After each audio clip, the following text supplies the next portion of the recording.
Okay, have you ever actually wondered what's going on inside the female mind? I mean, for centuries, people have just leaned on these myths, sweeping generalizations, and honestly, a lot of stereotypes to explain how men and women think differently. But today, we're throwing all of that out. We are moving completely past the stereotypes to look at some real, hard science. In this explainer, we're going to decode the actual biology and chemistry behind all of this. We'll explore the wild ways the female brain evolved, the chemical roller coaster of daily life, and those really monumental biological shifts that happen across a whole lifetime. So let's kick things off with a classic mystery. A lot of guys sometimes get this slightly uncomfortable feeling that the women in their lives are, well, literally mind readers. You hear it all the time, women's intuition, right?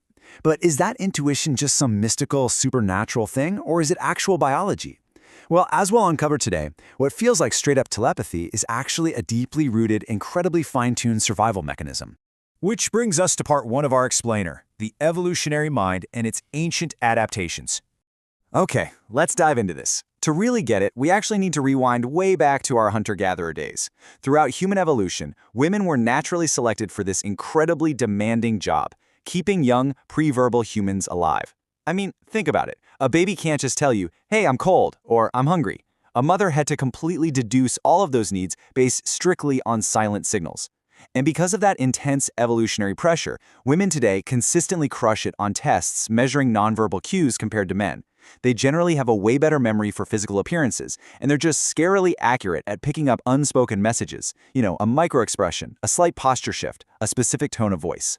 And obviously, this isn't just about babies anymore. Women actively use this ancient mental toolkit today to just instantly read a room, figuring out exactly what bosses, partners, or even total strangers are thinking and feeling. And this whole ancient survival dynamic totally changed how women process threats too. Back in the day, a mother literally had to stay alive to keep her kids alive. They completely depended on her. So, as evolutionary psychologist Daniel Kruger points out, it's not that females aren't aggressive, it's just that they're aggressive in entirely different ways. Instead of that classic fight or flight response, which, let's face it, usually involves some pretty risky physical confrontation, women evolved a tend to befriend instinct. When a threat pops up, the instinct isn't to throw punches, it's to form these really strategic, sometimes even manipulative alliances to keep themselves and their kids safe.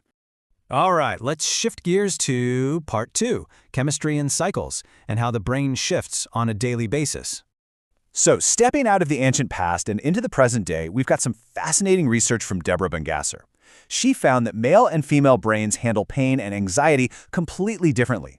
The female brain triggers that tend or befriend response we just talked about, but it's also way more sensitive to tiny amounts of stress. Plus, it has a much harder time habituating or, just getting used to high-level stress compared to the male brain. Now, this heightened sensitivity is actually a superpower in a way. It forces the brain out of a narrow focus into this flexible, wide-open awareness of everything going on around her. But if that anxiety drags on, it becomes a real vulnerability. This specific molecular difference is exactly why women are mathematically more prone to things like depression, PTSD, and other anxiety disorders. And this intense biological sensitivity spills right over into social situations. Because women evolved to be hyper-aware of interpersonal cues just to avoid conflict, actual head-on conflict can feel absolutely agonizing. Listen to this. Interpersonal conflict triggers a flood of chemicals in the female brain that is literally almost on the same order as a seizure. I mean, it is intensely, profoundly biological. And since women are essentially evolutionary overachievers when it comes to mind reading, getting a blank stare or the silent treatment is completely unbearable. For the female brain, even a negative response is usually better than zero response. Now, you always hear people using PMS as a scapegoat for everything, right? But the reality is, a woman's hormonal cycle is shifting her brain every single day of the month. Check this out. About 10 days into the cycle, estrogen and testosterone surge. This brings out increased sassiness and an unconscious push to seek out sexual opportunities because fertility is peaking. Then, a week later, progesterone kicks in. Progesterone actually mimics Valium, so suddenly the vibe shifts entirely to wanting to just cuddle up on the couch with a good book and a hot cup of tea. Fast forward another week and the progesterone starts withdrawing, which triggers the weepiness and the irritation. And then finally, 12 to 24 hours before the period actually starts, mood hits absolute rock bottom. It's not just a few days at the end of the month. It is a continuous month-long chemical roller coaster that is constantly rewiring her outlook and energy. Because of this incredibly complex chemistry, a woman's sex drive is, well, it's pretty delicate. For arousal to even happen, very specific areas of the female brain literally have to shut off completely, which means almost anything can suddenly flip those areas back on and just totally derail the mood. We're talking anger, distrust, or honestly, even something as minor as just having chilly feet. Add in major life phases like pregnancy, chasing around small children, or going through menopause, and it's easy to see why arousal can be so easily disrupted. Moving right along to part 3, the maternal brain and those massive motherhood milestones.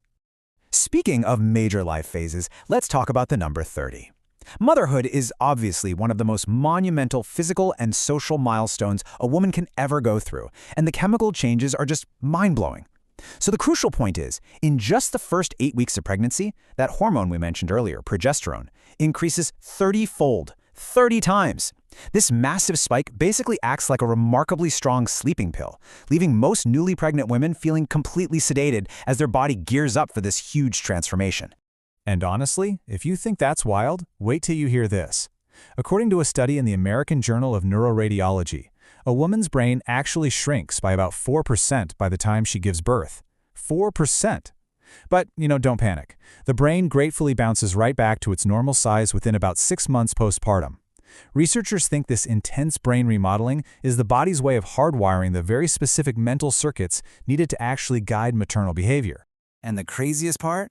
Those maternal circuits keep developing well after the baby is born. Just the physical act of handling a baby releases maternal hormones that strengthen these brain connections. This is absolutely huge, because it gives us a chemical explanation for how bonding works even for women who have never been pregnant, like foster moms. The brain is literally rewiring itself on the fly to love and care for that child. Plus, studies show that breastfeeding does wonders for managing the massive stress that new mothers face. In fact, there was this one study back in 2005 that suggested breastfeeding might actually be more rewarding to the female brain than cocaine. How crazy is that? Next up, part 4.